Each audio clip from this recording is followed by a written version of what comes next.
ibadah kurban. Al-halalut thayyibu wal harami bita'ami wasyarabi. Halal atau thayyib dan haram dalam makanan dan minuman, ya. Ini terkait penyembelihan hewan kurban dan makna hakikatnya kenapa kita ada ibadah kurban. Langsung saja ke tajuk risalah, mudah-mudahan Allah meridhoinya. Assalamualaikum warahmatullahi wabarakatuh.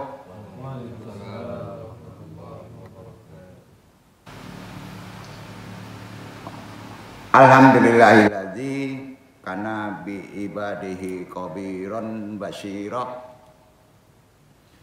Tabarakalladzi ja'ala fis samai burujan wa ja'ala fiha sirajan muqamaran munira. Asyhadu alla ilaha illallah wa asyhadu anna Muhammadan abduhu wa rasuluhu ladzi ba'asahu bil haqqi basyiran munadira.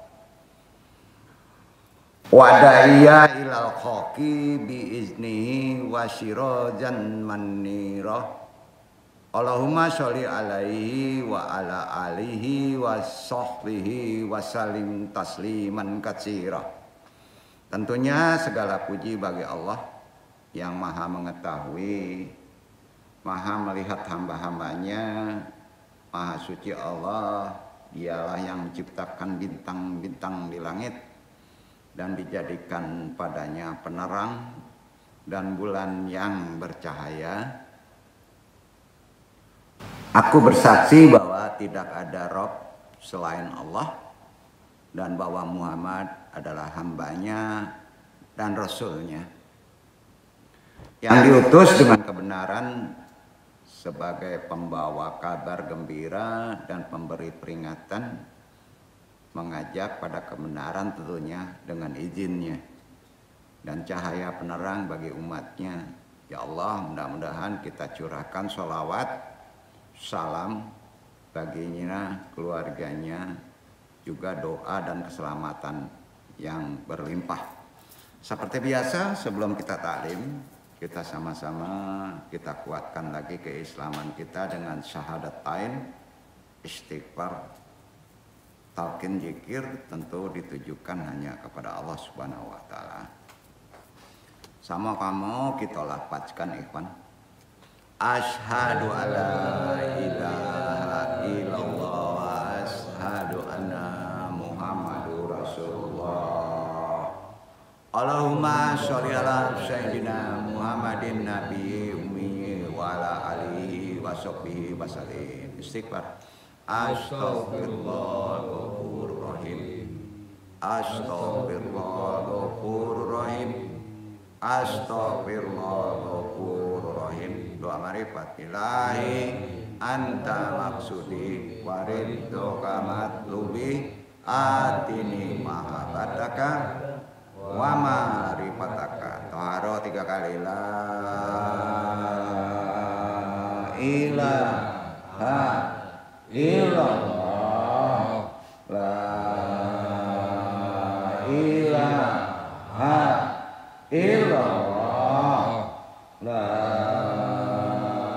ilaha illallah. Nabi isbat la ilaha illallah, la ilaha illallah, la ilaha illallah, la ilaha illallah, la ilaha illallah, la ilaha illallah, la ilaha illallah.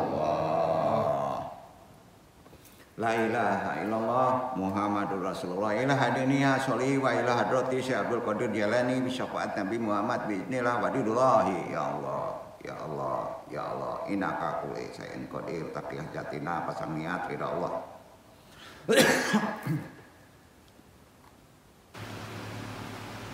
Pak khususan Nabaruhi Nur Muhammad, khususan Ilaruhi Muhammad Nabi Yunaka, wabil khusus hadiri al-mahdi kalifatul rodin, wabil khusus arwahi juriyatihi, wa khususan arwahi muslimin, mu'minin, wa muslimin. Al-Fatihah. A'udzu billahi minasyaitonir rajim. Bismillahirrahmanirrahim. Alhamdulillahirabbil alamin. Arrahmanir rahim. Maliki yaumiddin. Iyyaka na'budu wa iyyaka nasta'in. Ihdinas siratal mustaqim. Siratal ladzina an'amta 'alaihim ghairil maghdubi 'alaihim waladdallin. Ikuti Ikhwan doa memasuki Dzulhijjah kurban.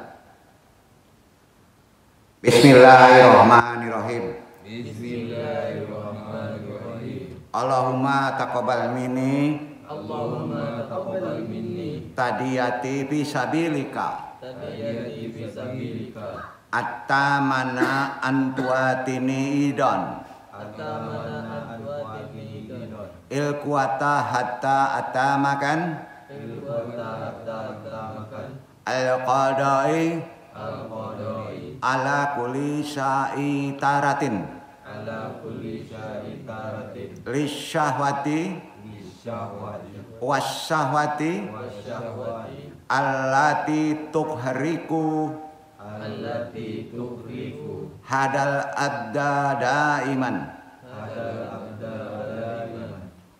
Allahul qafi, Allahul qafi, Rabunal qafi qasadnal qafi wajnal qafi li kulin qafi qafanal qafi wanimal qafi alhamdulillah hasbunallah wa ni'mal wakil ni'mal maula wa ni'man nasir wa kafalahul mukmininal kitab. Amin. Amin. Amin. Amin. Amin. Ya rabbal alamin. Rabbi syari sadri wa yassir amri wa qul datam lisani ya qahu qali la haula wala quwata illa billah. Alhamdulillahirabbil alamin. Arti tadi Andung sampaikan saja, renungkan saja ya. Jadi ada doa memasuki bulan Zulhijjah atau memasuki bulan-bulan kurban, itu sebaiknya dilafazkan sesudah sholat, disambung dengan apa yang disebut ijazah dari Syekh Abdul Qadir Jailani ya, yang disampaikan tadi. Sudah tahu itu ya maknanya, dan kemarin kalau ingin jelas kenapa doanya itu silahkan baca aja di risalah. Ya Allah, semoga pengorbanan hamba demi takarub kepadamu Engkau terima. Semoga Engkau beri pula kita kekuatan untuk dapat menyembelih setiap dominasi hawa nafsu, syahwat yang selalu menenggelamkan hamba ini.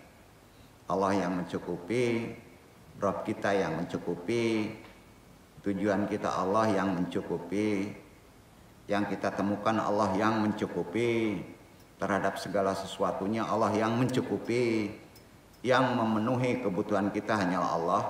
Allah lah sebaik-baik zat yang bisa mencukupi. Alhamdulillah, segala puji bagi Allah, dan Allah lah yang mencukupi orang-orang mukmin dalam berjihad. Amin, amin, amin, amin, amin ya rabbal alamin. Itulah makna yang kita lafadzkan dalam memasuki bulan Zulhijjah. Alhamdulillah, mudah-mudahan Allah memudahkan urusan kita ke depan, khususnya dimudahkan kita untuk bisa mengikuti ibadah kurban dan disampaikan umur kita kepada amalan-amalan kurban. Puji syukur kehadirat Allah Subhanahu wa taala, tentunya dengan iradatnya, rahmatnya kita masih bisa diberi waktu untuk datang ke tempat ini bertolibul ilmi.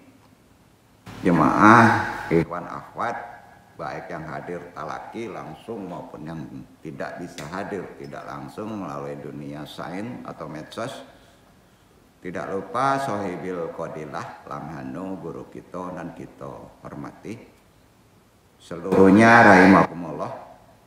Hadihil marata sunnakis sunwa wanna wanikiltum al-rabi'ul fakiri. Judul tajuk kultum kali ini tadi sudah disebutkan, al-fakir yang umi dan bodoh ini. Coba kita bahas, mudah-mudahan Allah bisa meridhoinya. Al-halalu thayyibu wal harimu fit ta'ami wasyarabi. Halal, thayyib itu tidak bisa dipisahkan. Halal pun kalau nggak thayyib jangan dimakan, merusak secara fisik walaupun halal. Apalagi haram, dan haram tentunya dikhususkan dalam hal makanan dan minuman. Amma ba'du, agama Islam itu akidah hudalinnas, itikad kita yang mesti diamalkan, bukan diteorikan, bukan di biasa arti kata dikalahkan dengan hal-hal lain ya. Jadi prinsip kita agama Islam itu diilmui, diamalkan. Itu memberikan aturan yang jelas, detail padahal. khususnya Quran dan hadis tentang makanan dan minuman yang halal. Jadi segala persoalan ini sering kita tidak sadari sebabnya di sana. Kesusahan hidup karena kita kurang selektif dalam ajaran Islam mempelajari makanan dan minuman, khususnya yang halalan thayyibah, halal tapi baik ya. Makanan minuman yang halal jelas ya, makanan dan minuman ya, bukan makanan aja. Yang diizinkan oleh Allah itu yang kita kaji, yang kita amalkan. Yang untuk dimakan dan diminum diizinkan sama Allah.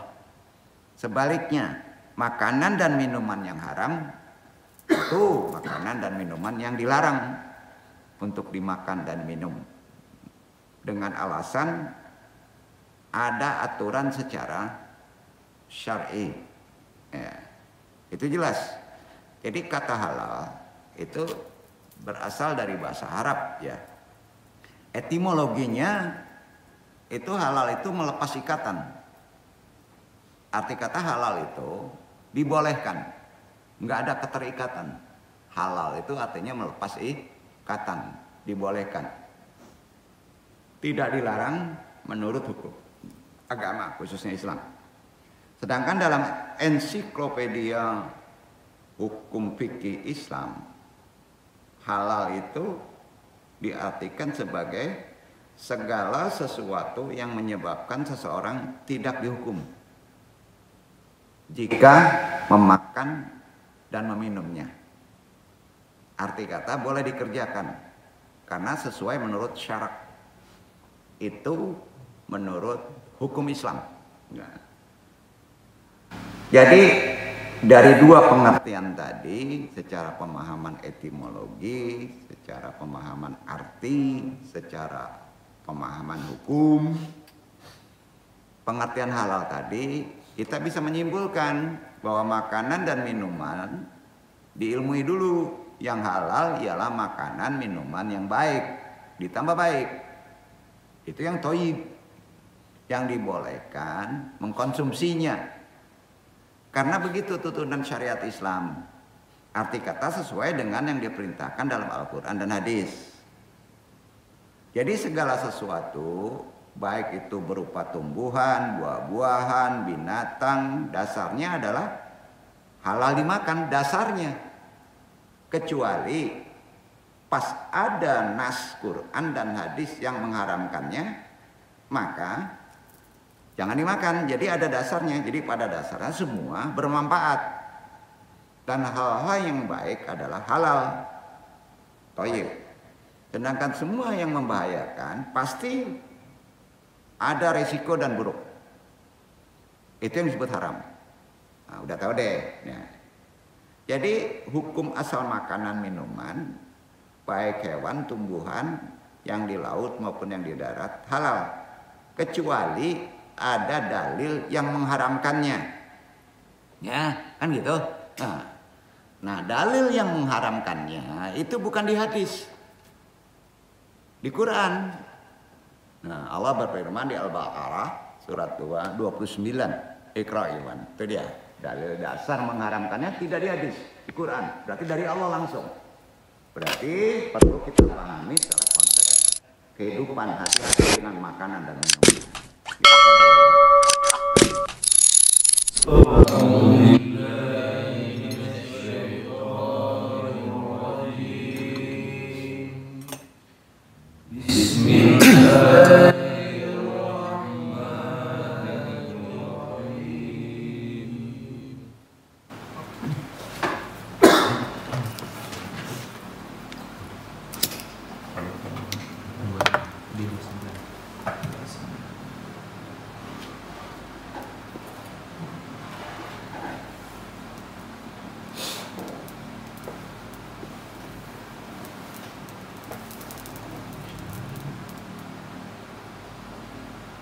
هو الذي خلق لكم ما في الأرض جميعا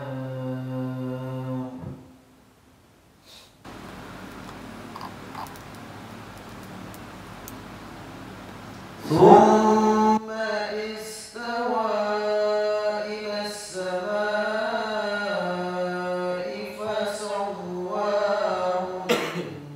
سبع سماوات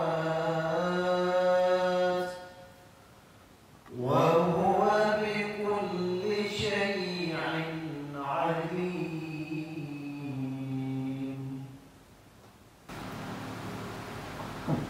Dialah Allah yang menjadikan segala yang ada di bumi untuk kamu, dan Dia berkehendak menuju langit, lalu dijadikannya 7 langit, dan Dia Maha mengetahui segala sesuatu.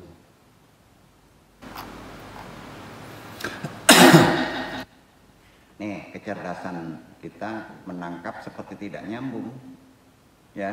Tapi ingat poinnya, kenapa harus sampai petunjuk dari langit? Ya, semua itu diciptakan untuk kita, ya. Tapi yang kita makan itu akan sampai ke langit, ya. Maka tunggu dulu, yang sampai ke langit itu yang mana? Ya, jadi makanan itu di perut menentukan doa kita.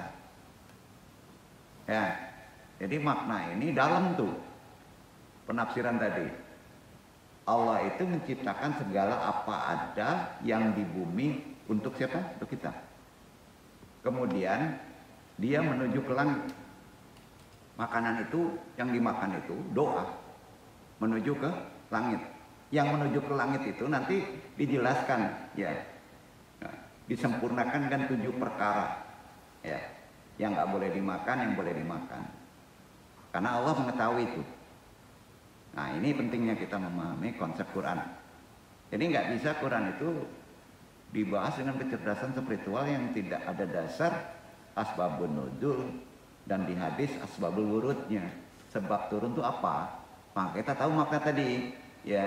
Nah, makanan dan minuman yang dimakan diminum oleh seorang muslim hendaknya memenuhi 2 syarat. Apa syaratnya? Halal, dibolehkan, diperbolehkan untuk dimakan, tidak dilarang secara hukum syariat. Halal. Kedua, thayyib. Baik, arti thayyib. Makanan, minuman yang bergizi, bermanfaat untuk kesehatan. Kan gitu ya. Jadi gabung tuh, halal, thayyib, bermanfaat untuk kesehatan. Ya. Pertanyaannya, kekalahan kita rokok apa? Anda nggak mau kelihatan nih, masih belum bisa yang duduk ini menyelesaikan ini. Rokok gimana? Pertama makruh, ya, yang mengikuti mazhab makruh, Syafi'i, ya kan? Halalnya ada nggak?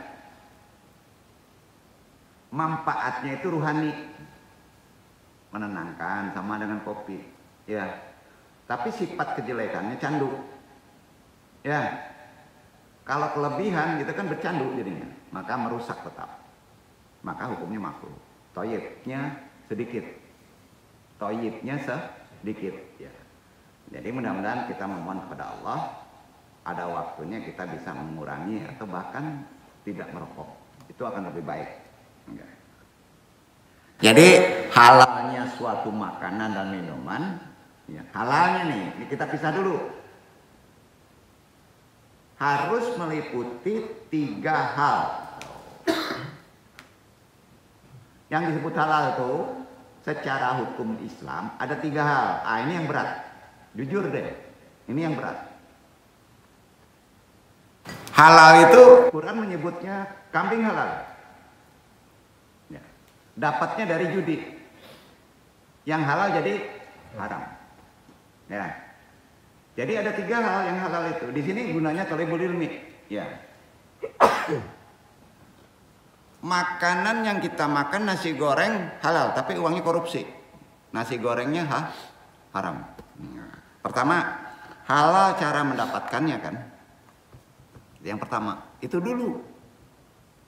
Sesuatu yang halal itu diperoleh dengan cara yang halal pula.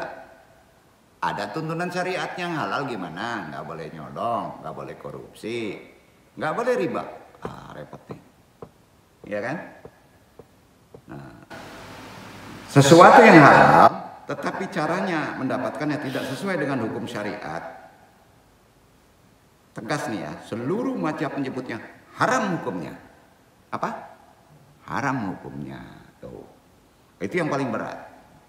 Di antaranya mencuri, menipu, korupsi, judi, ya.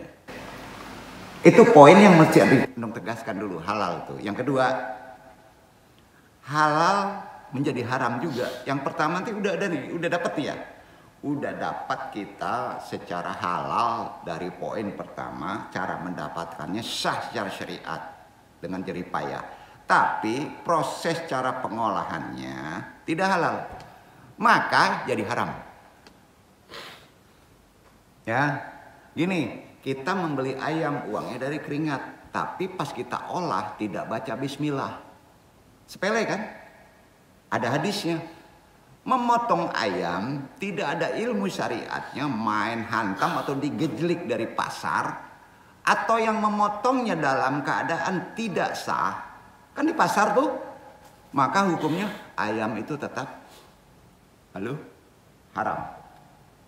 Aduh, berat ya. Betul nggak? Gimana ayam buras tuh? Ya. Nah, jadi kacau juga nih. Pakai bismillah nggak motongnya? Ada begini ya, ada ajaran Nabi memotong itu sah bagi orang Muslim balik ya. Kedua, membaca bismillah. Ketiga, ahlul kitab Yahudi yang bukan Muslim sah memotong. Kenapa sah ahlul kitab? Karena dia mempunyai itikad bertuhan. Tuh dia. Jadi kalau kita membeli di orang Kristen, ya memotong, sah ayamnya itu.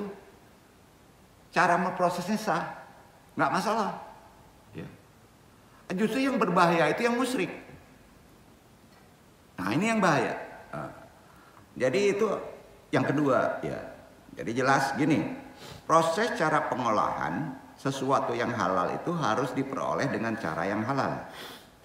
Cara proses pengolahannya juga harus benar, maka jadi halal. Nah, yang benar ini diproses dalam tuntunan hukum syariat. Nah, yang kedua inilah yang terkait dengan penyembelihan hewan kurban. Prosesnya. Hewan kurban itu ini ya, sakral. Sangat sakral. Tidak boleh kurus.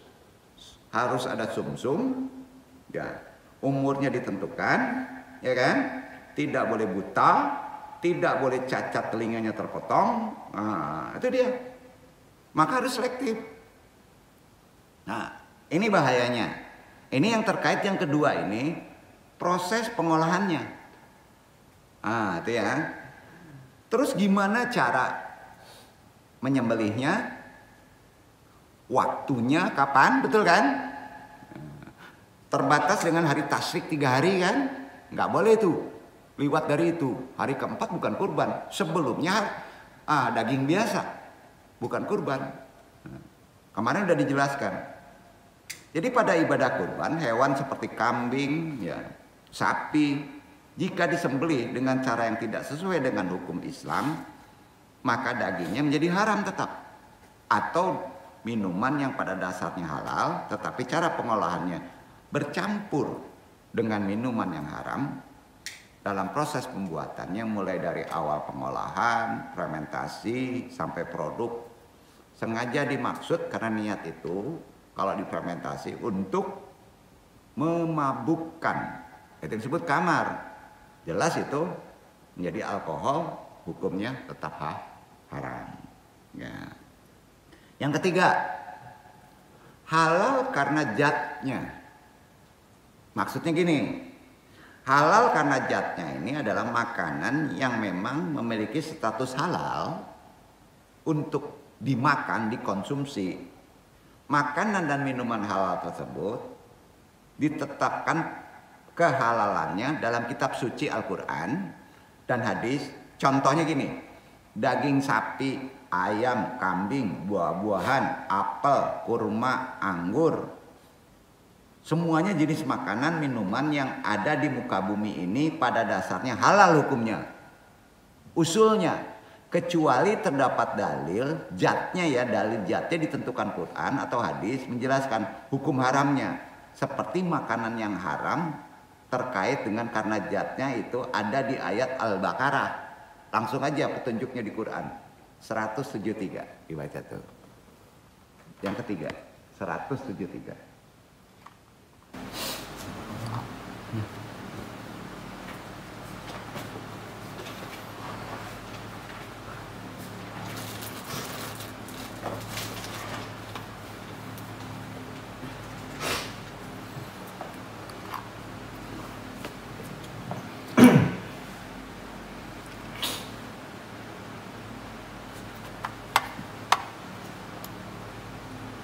إنما حرم عليكم الميت والدم ولحم الخنزير وما أهل به لغير الله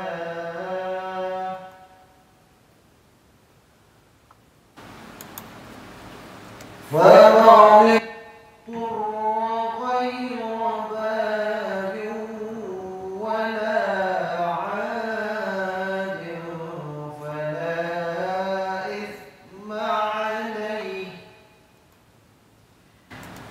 Inna Allah ghafurur rahim.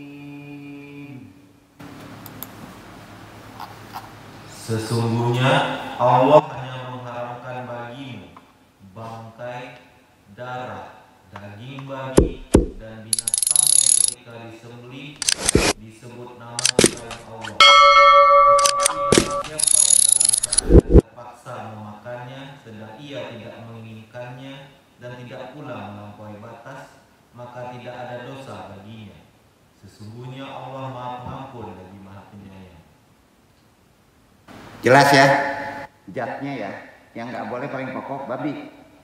Nah, sudah itu bangkai, walaupun pangkalnya halal. Tapi kalau kambingnya itu bangkai, kita udah tahu haram. Apalagi darah, potong, darah masih ada tadi daging tuh. Jadi itu disebutkan barang siapa terpaksa memakannya tidak melampaui batas sedikit nggak apa-apa. Tapi kalau makan darah aja tetap hukumnya haram, duduk ya. Nah, udah jelas itu di Quran tuh.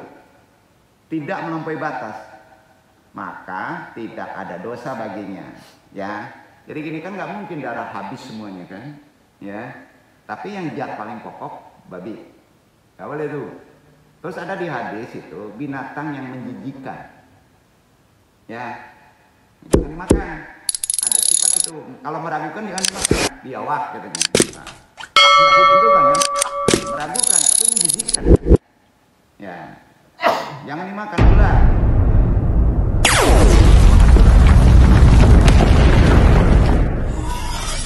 Di Thailand itu ada makanan ekstrim. Ini mau dimakan semuanya kan di Nusantara juga ada di Sulawesi ya. Apa yang nggak dimakan? Nah, kacau tuh. Iya. Nah, 3 fungsi halal sudah paham jenisnya, cara prosesnya, dan kehalalannya sudah ditentukan oleh Quran. Kita udah paham ya. Hati-hati kita dalam hal ini. Karena kita sering lupa ya, sering diberi makan kepada amanah kita yang masih murni, maka akan terkontaminasi secara sisi rezeki loh ya. Jadi sekarang selanjutnya dong bahas masalah makna thayyib ya. Halal itu nggak bisa sendiri, thayyib itu baik. Itu ada diterangkan di Quran loh, thayyib itu. Disebutkan thayyib itu secara umum artinya begini.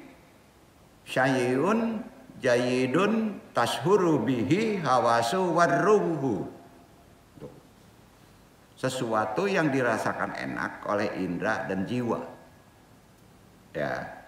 Kata ini derivasi dari kata taba. Ya, taba. Yatibu thayyiban. Ya. Makna kata ini adalah baik, indah, enak, bersih. Thayyiban itu baik, enak, indah, bersih. Ya. Jadi kalau kita memakan yang menjijikkan, bahaya. Jangan dimakan. Ya. Ada keindahan. Jadi dalam konteks fikih, thayyib dimaknai sebagai halal juga. Dimaknai di fikih itu halal juga. Makanya dalam Quran kata thayyib juga banyak disebutkan dalam berbagai bentuk kata. Ya, lafal thayyiban, thayyibah, thayyibat. Betul kan? Nah, itu di Quran tuh. Jadi salah satu ayat yang menyebutkan halalan thayyibah itu ada di Al-Baqarah 168. Dibaca coba. Pendek tuh.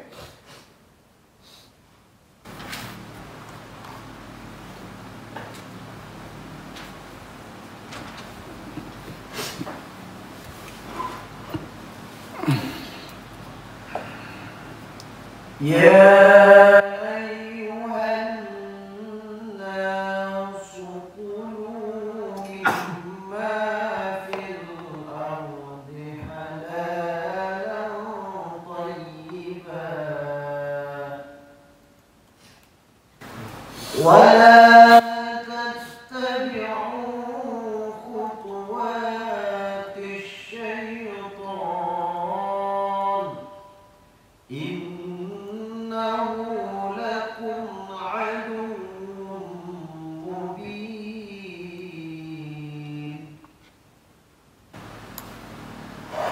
Hai sekalian manusia, makanlah yang halal lagi baik dari apa yang terdapat di bumi.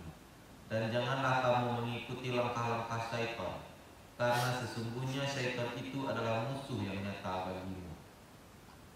Waduh, sandarannya jangan mengikuti langkah setan nih kalau nggak thayyib. Jadi itu jelas ya. Jadi itu yang perlu kita pahami dari konsep thayyibah. Jadi pada saat menjelang pelaksanaan Idul Kurban, kita fokuskan ke kurban sekarang. Di samping ritual sholat Idul Adha, juga penyembelihan hewan kurban. Dalam ketentuan hukum Islam, ini diaturnya sangat sakral. Hewan yang cacat tidak boleh dipakai berkurban, poin tuh.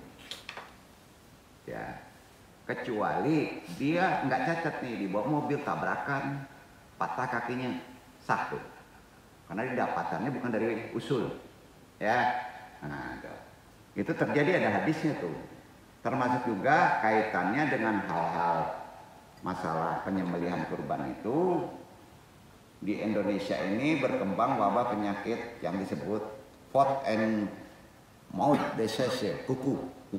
Pernah kan berkembang, yaitu penyakit hewan akibat virus yang sangat menular. Ya, itu termasuk berkurban itu memerlukan ahli hewani. Jadi kalau memilih kurban nggak sembarangan begitu aja ngelihat pesertnya, nggak bisa, dia perlu ahli. Ya, karena kalau itu kena itu jadi haram, tidak thayyibah. Thayyibah. Jadi artinya thayyib itu menjadi kena dengan haram. Hati-hati itu dari segi penyakit itu kan memerlukan keahlian, dites. Jadi bukan mempersulit ajaran ini untuk kebaikan konsumsi kepada masyarakat kan. Nah itu dia. Virusnya berbahaya itu. Kemarin udah membahas itu. Jadi bagaimana sih hukum berkurban dengan hewan yang terkena penyakit mulut seperti itu, penyakit banyaklah virus itu. Hukumnya haram. Hukumnya haram. Paham itu. Tetap hukumnya haram. Jadi perlu ya ahli medis kan, dokter hewan. Ya, kadangkala yang penyakit virus itu bentuknya sehat, bahkan gemuk, nggak kelihatan itu. Nah, itu bahayanya. Jadi di sini yang perlu kita lebih selektif ya. Tetap haram hukumnya itu. Cacat saja bahkan ya penyakit ini karena nggak terlihat lebih berbahaya, maka hukumnya tetap haram. Sembelihan, cara motong, dalam bahasa Arab disebut azaqah. Arti azaqah itu halal, sama dengan pewangian, indah, halal, dan sempurna, azaqah. Jadi enak, masuk juga tuh. Jadi apapun yang dipotong, maka dagingnya enak. Makanya ada doktrin begini ya, daging tuh enak kalau darahnya nggak keluar. Nah, ini kata ini. Ya. Apabila ya kalau darah itu nggak keluar, masih ada di daging, maka itu khamar, memabukkan, mabuk dia. Jadi kalau kambing darahnya nggak tuntas, maka dia panas, memabukkan dan menyempitkan jalan darah. Itu dia. Jadi kambing itu pas dipotong, diamkan, tuntaskan sampai habis, penggal kepala, kubur kepala dengan darah tadi. Maka salah satu sunnah Rasul dalam berkurban adalah menggali lubang di bagian leher. Nah, tolong sampaikan dulu. Jadi tidak diserak, karena darah diserak nanti memerlukan tanah. Ya, yang namanya esensi sudah terserak ke tanah itu harus dikubur, termasuk darah. Ya, nah, itu penting untuk kita pahami dalam praktek-praktek yang akan kita amalkan nantinya.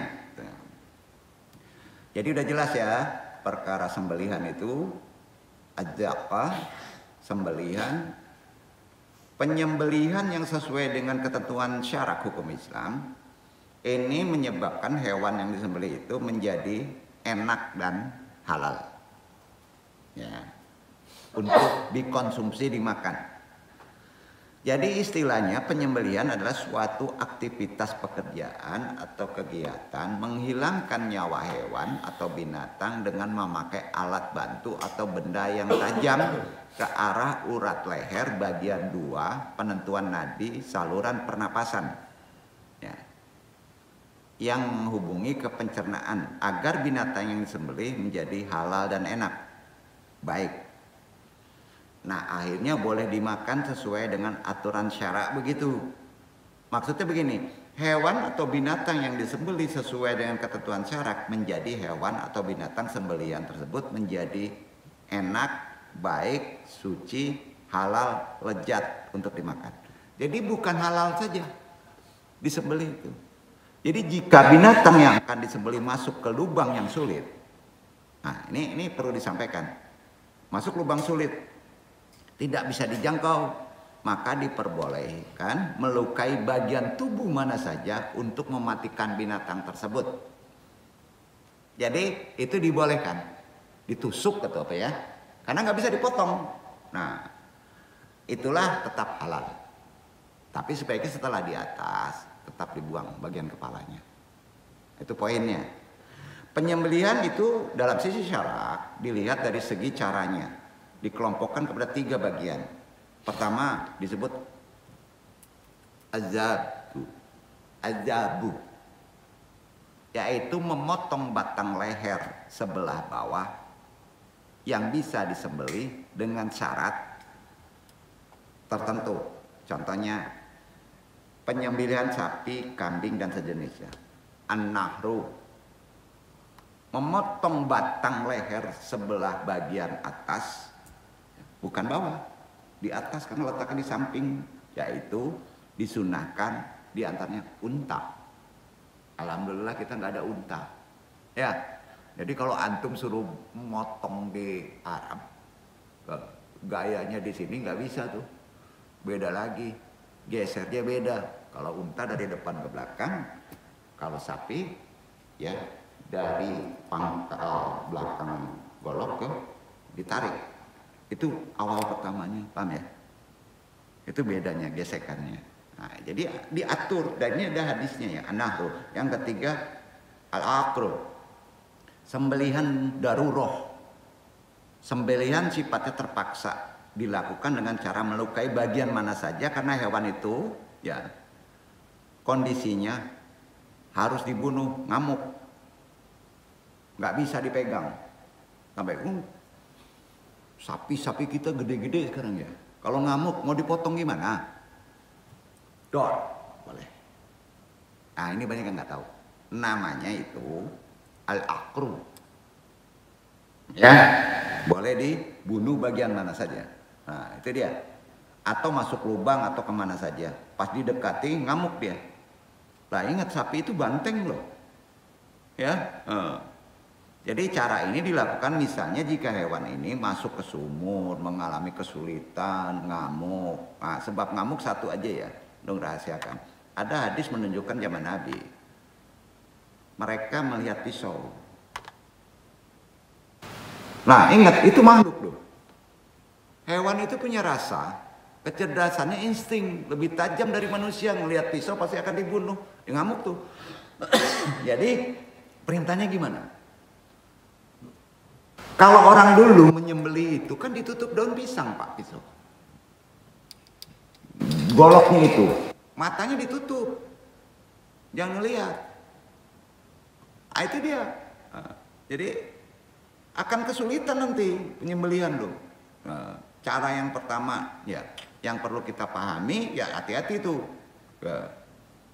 Allah berfirman di Quran surat Al-An'am ya 118 ya. Andung yang baca ya. Fakulu mimma yukrisamullahi alaihi in kuntum bi ayatihi mu'minin.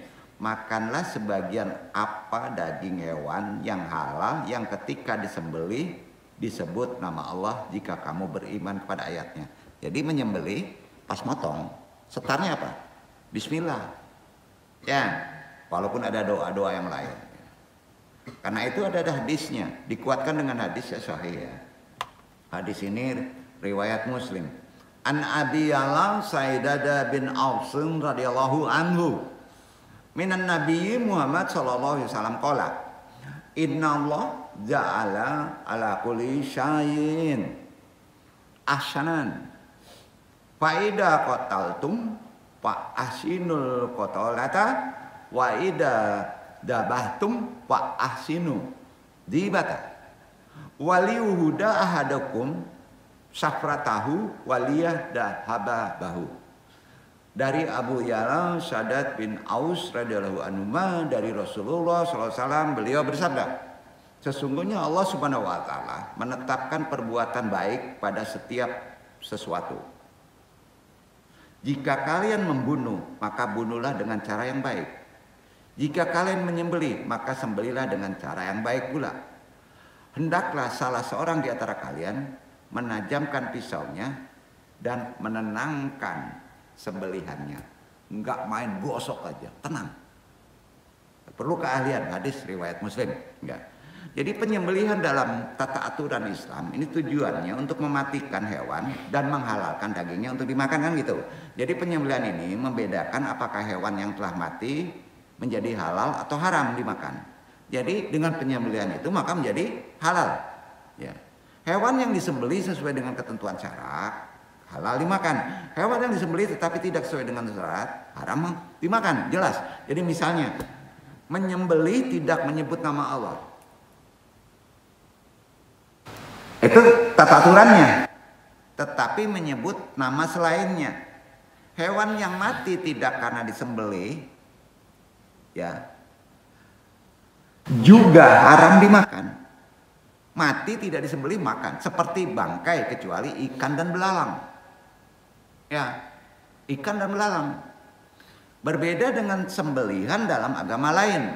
Sembelihan mereka juga bertujuan untuk mematikan hewan, tetapi tidak menghalalkan dagingnya.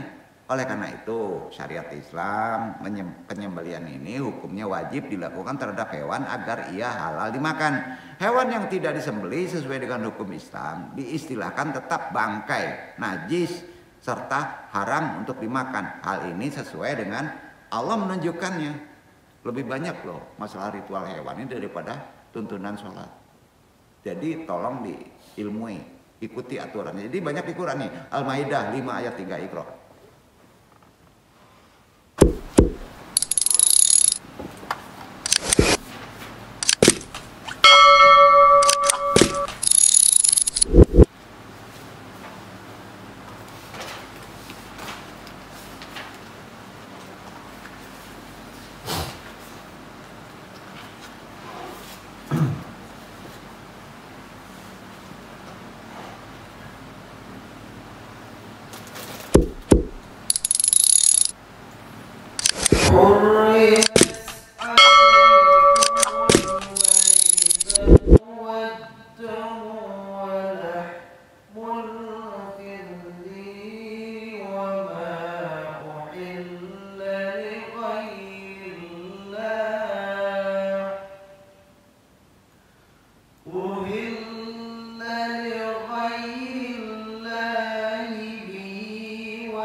من دينكم فلا تخشوهم واخشون اليوم أكملت لكم دينكم وأتممت عليكم نعمتي ورضيت لكم الإسلام دينا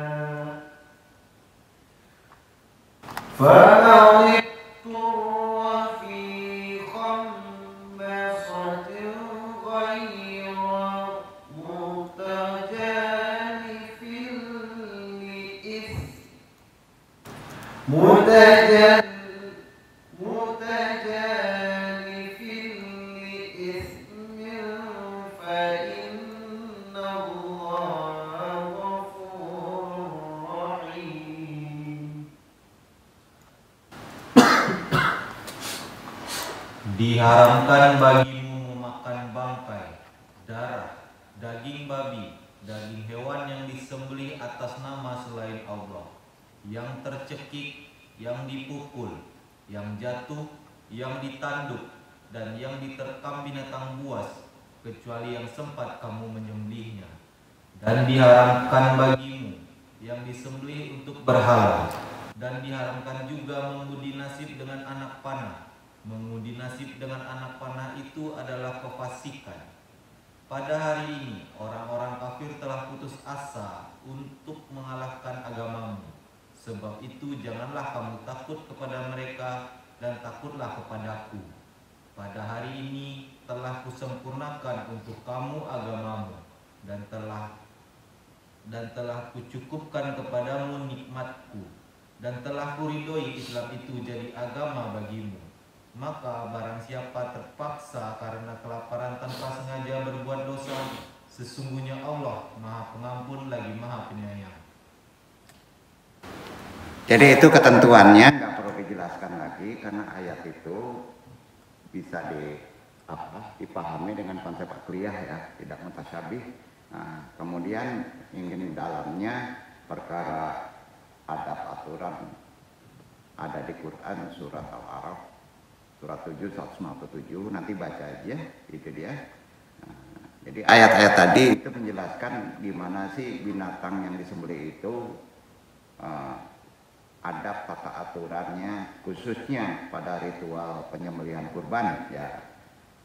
Binatang itu boleh disembelih ya. Ada dua macam binatang yang bisa disembelih dan binatang yang tidak bisa disembelih ya.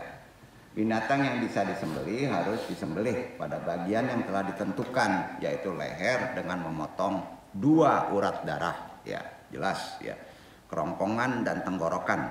Sedangkan binatang yang tidak bisa disembelih ada 2 macam, yaitu binatang buruan dan 2 binatang ternak yang karena keadaan tertentu, kerbau, sapi, jawi masuk sumur atau mengamuk dan lain-lain. Tadi sudah dijelaskan, dibunuh bukan disembelih tapi dengan cara yang lain karena situasi kondisinya itu diatur oleh Islam. Nah, dan dalam hadis disebutkan bahwa Rasulullah SAW dalam suatu peperangan pernah mengambil barang rampasan di antara unta. Tiba-tiba unta tersebut ngamuk kemudian dipanah sehingga mati. Lalu Nabi menyatakan bahwa binatang itu halal dimakan. Hadis riwayat Bukhari dan Muslim. Jadi itu di bab 1 dulu kita tuntaskan secara lebih ke praktek fikih amali karena akan merayakan kurban. Insya Allah besok kita dalami hakikatnya kenapa mesti disembelih secara konsep tasawuf. Mudah-mudahan ini bermanfaat karena banyak sekali orang yang hal-hal sepele itu menjadi problem. Cuman kuncinya satu ya, kalau binatang itu ngamuk berarti binatang itu makhluk Tuhan juga, diberikan insting rasa takut, maka lebih cenderung itu yang tidak dipahami. Itu umumnya begitu ngamuk itu. Makanya hati-hati kalau menyembelih itu ada 2 macam, ada sistem tradisional, ada sistem mekanik. Kurban tidak boleh sistem mekanik sain, dia harus tradisional ya, karena di situ ada ritual yang perlu disaksikan. Orang yang berkurban ya sohibil kurban harus ada di situ, dan itu ritualnya sangat ditentukan oleh aturan-aturan syariat Islam. Jadi yang secara mekanik itu terkait halal thayyibah. Nanti Andung jelaskan secara mekanik itu mesti dari sisi mana yang kita mesti makan dan yang tidak boleh dimakan. Mudah-mudahan bermanfaat. Kayak dulu Andung, wabillahi taufiq hidayah, banyak maaf. Wassalamualaikum warahmatullahi wabarakatuh.